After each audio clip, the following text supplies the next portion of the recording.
저희 교회는 새로 오신 분을 소개를 제일 뒤에 예배 끝나고 나면 합니다. 그때 오늘도 새로 오신 분도 계신데 그때 소개하도록 하겠습니다.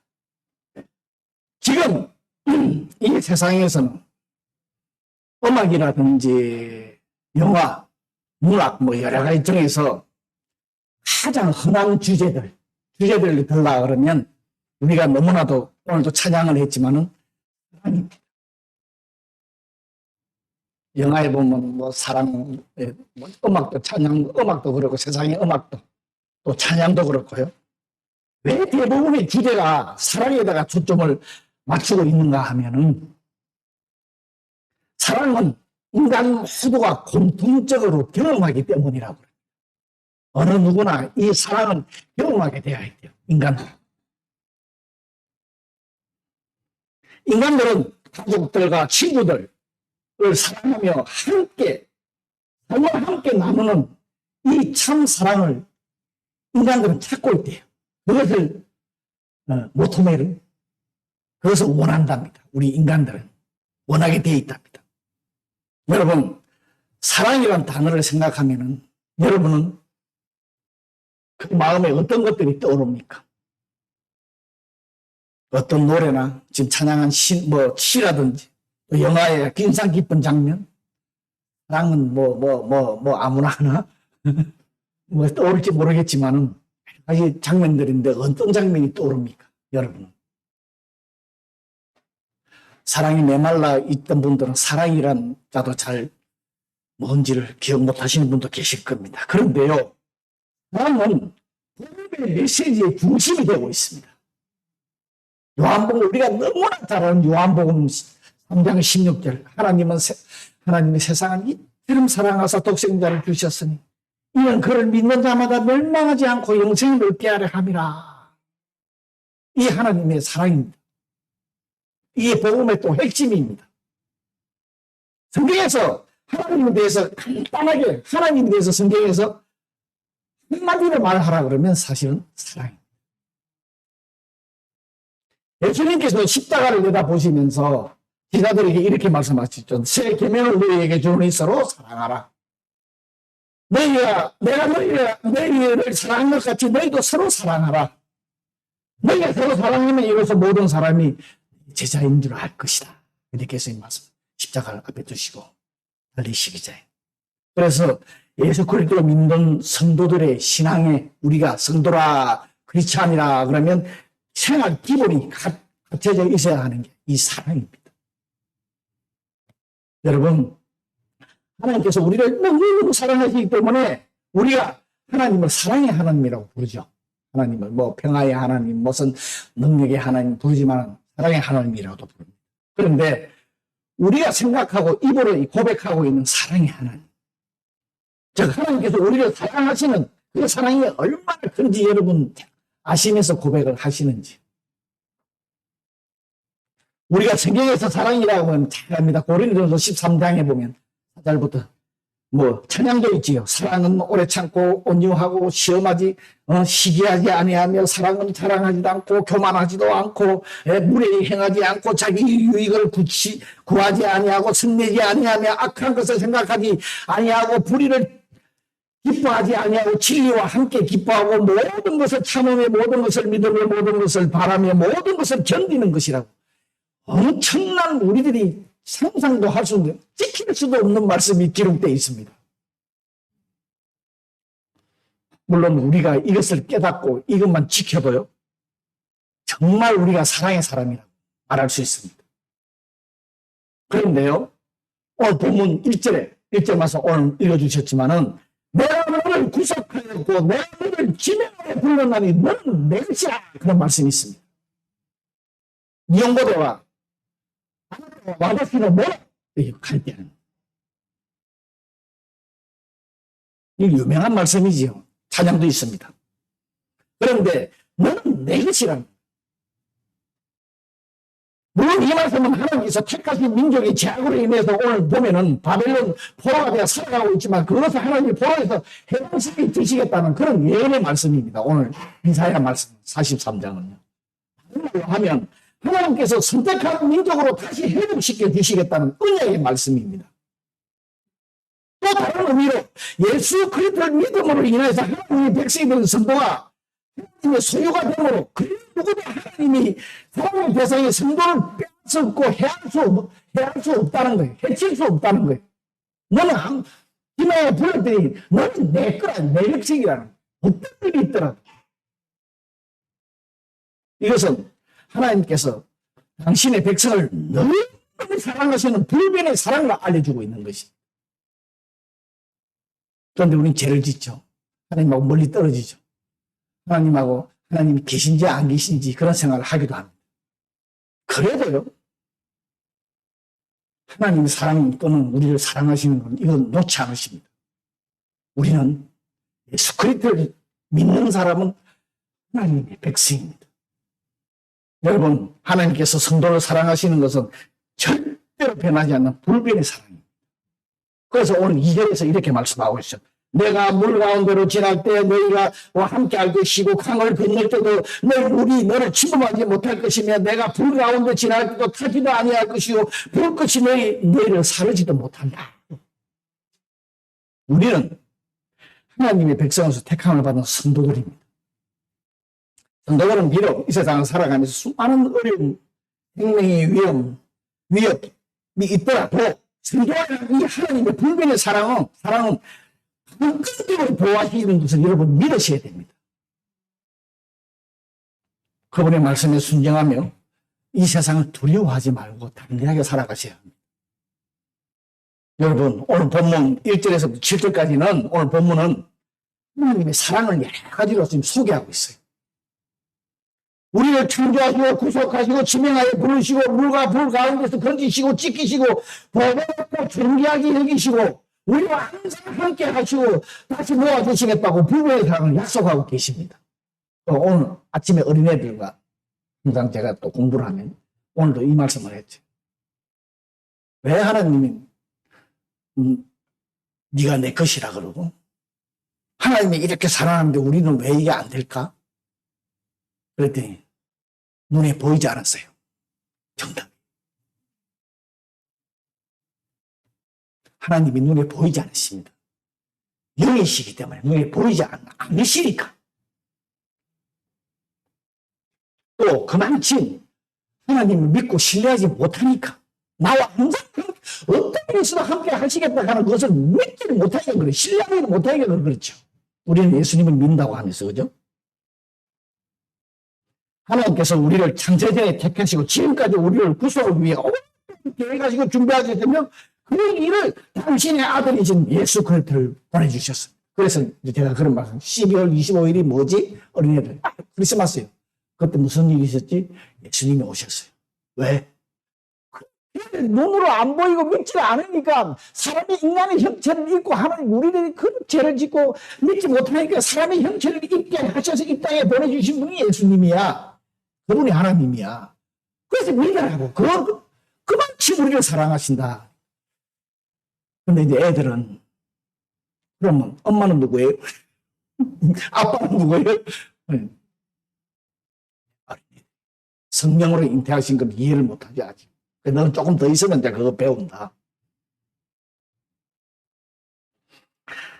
당신의 아들을 십자가에 못 박아 죽게 하심으로 그 보배로운 보혈의 피로서 우리를 대해서 정결케 하시고 성도라는 은혜로운 신분을 주셨습니다. 이 성도 여러분 대단한 부름이에요. 하나님의 백성이라는 것.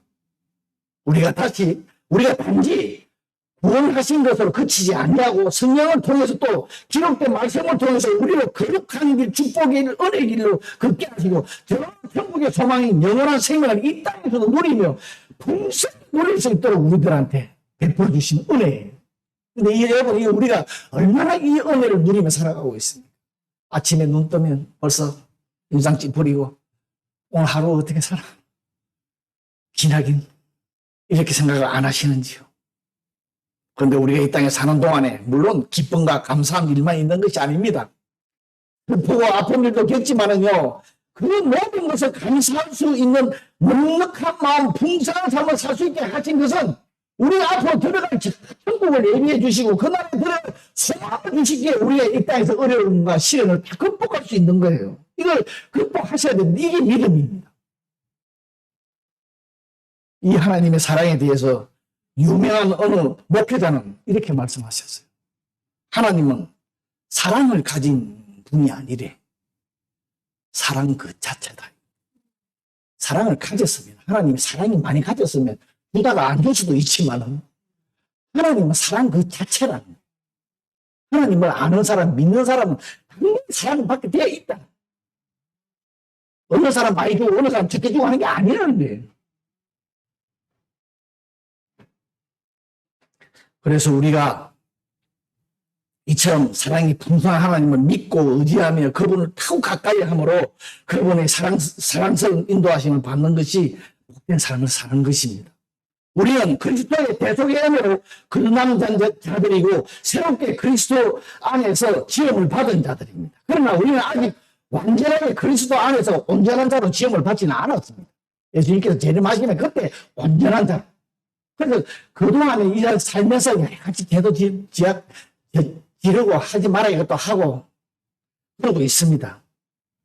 아직도 우리는 부족한 점들, 연약한 점들, 새로워져야 하고 온전하게 만들어져야 할 부분이 많이 있습니다. 그것 때문에 믿음이 흔들리면 안 된다는 거예요. 그렇다고 예를 대놓고 죄악하는 건 아니지만요. 그것 때문에 믿음이 흔들려서는 안 된다는 거예요. 이것들은 성령 안에서 새롭게 지음을 받아야 합니다. 성령 안에서 새롭게 지음을 받는 과정에서는 상황이 있어요. 나한테 어려운 상황이 있고 절망적인 상황이 있고 눈앞에 해결하지 못하는 여러 가지 낙심되는 상황 이 땅에 내 앞에 펼쳐지게 되어 있습니다. 이것을 어떤 눈으로 보느냐. 이런 과정이 고통스럽고 너무나도 길어서 우리가 인내할 수 없을 정도로 심각한 고통을 안겨줄 때도 있어요. 우리 지금 한국에 온 사모님은 수술을 전신마취 수술을 몇 번 죽으셨대. 그런 경험도 하시는 분도 계신다는 거예요. 그러나 하나님께서는 그 모든 상황 중에서도 우리가 절망하지 말고 낙심하지 말아라고 말씀을 주시고 있습니다. 왜? 우리의 이 모든 상황이 그리스도 안에서 더 새롭게 온전하게 빚어진 과정이라는 거예요. 이 모든 것이 우리를 거룩하게 하시는 하나님의 놀라운 은혜의 손길이 함께 하시는 거예요. 여러분 앞에 있는 고난 없는 거 없을 거예요. 나중에 보면 다 있습니다. 저도 있습니다. 전능하신 하나님께서는 그리스도 안에서 당신의 자녀로 삼으신 우리들을 무한한 목적을 갖고 더 소중하게 빚으시며 더 온전한 모습으로 조성해가는 거예요. 만들어 가시는 거예요. 그걸 깨달으시기 바랍니다. 그래서 오늘 본문에서 물, 강, 불이라 하는 게 나오는데 금방 떠오르죠. 우리가 생각이 물이다, 강이다, 불이다 그러면. 물은 홍해를 말하고 강은 요단강을 말하고 불은 강락을 떠오릅니다. 그 어려움을 떠오르는 거예요. 이스라엘 백성들이 겪는 혹독한 고난을 의미합니다. 그러나 그들은 결국 어떻게 됐습니까? 하나님의 보호를 받아서 가나안 땅에 들어가게 되었습니다. 하나님의 뜻이 이루어졌습니다. 자, 그걸 통해서 우리가 알 수 있지 않습니까? 우리에게는 임마누엘의 하나님이 계십니다. 약속 같이 계시겠다고 약속을 해 주셨습니다. 그리고 또 히브리서 13장 5절에 내가 결코 너희를 버리지 아니하고 너희를 떠나지 아니라고 약속해 주셨습니다. 그러므로 우리는 어떤 어려운 고난이 있다 할지라도 믿음으로 내 신앙을 지키며 나아가시기 바랍니다. 한국에서 오신 목사님 부부와 아침 식사를 하면서 이런 말씀하셨어요. 부모는 자녀가 아무리 잘못을 해도 시간이 지나면 잊어버립니다. 왜? 사랑하니까.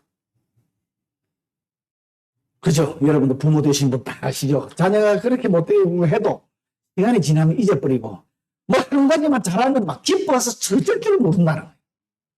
그게 부모의 마음이에요. 여러분 그런데 우리 하나님은 우리 육신의 부모와는 비교도 할 수 없는 사랑의 하나님이세요. 우리가 그분 앞으로 돌아오도록 참으시고 기다리는 분이시요. 우리를 너무너무 사랑하니까. 여러분 오늘 7절 말씀을 보면은 내 이름으로 불려지는 모든 자, 내 영광을 위하여 창조한 자는 오게 하라. 그를 내가 지었고 내가 그를 만들었느니라. 마다 똑같은 앞절에서 말하는 거가 비슷한 말씀이 있습니다. 이 말씀이 어떤 말씀인가 하면은 하나님께서 당신의 아들 독생자 예수 그리스도를 속량물로 내주시면서 희생하신 이유를 말씀하시고 있는 거예요. 즉 하나님의 백성이 본래 창조된 목적, 존재하는 목적을 알고 거기에 합당한 삶을 살기를 지금 촉구하고 계시는 거예요. 우리는 여러분 대단한 사람들입니다.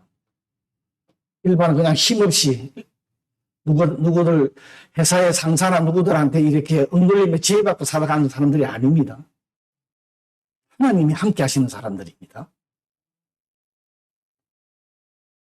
그래서 여러분 인간이 가장 행복해할 때가 어느 순간입니까? 인간이 가장 행복해하는 순간이 어느 순간이냐? 자기가 있어야 할 자리에 있고 그 자리에서 자기 본분을 다할 때라고. 우리가 하나님의 자녀라는 것을 올바로 깨닫고 그 하나님의 본분으로서 살아가는 것이 제일 행복할 때라고. 그렇게 우리가 하나님께 지어졌어요.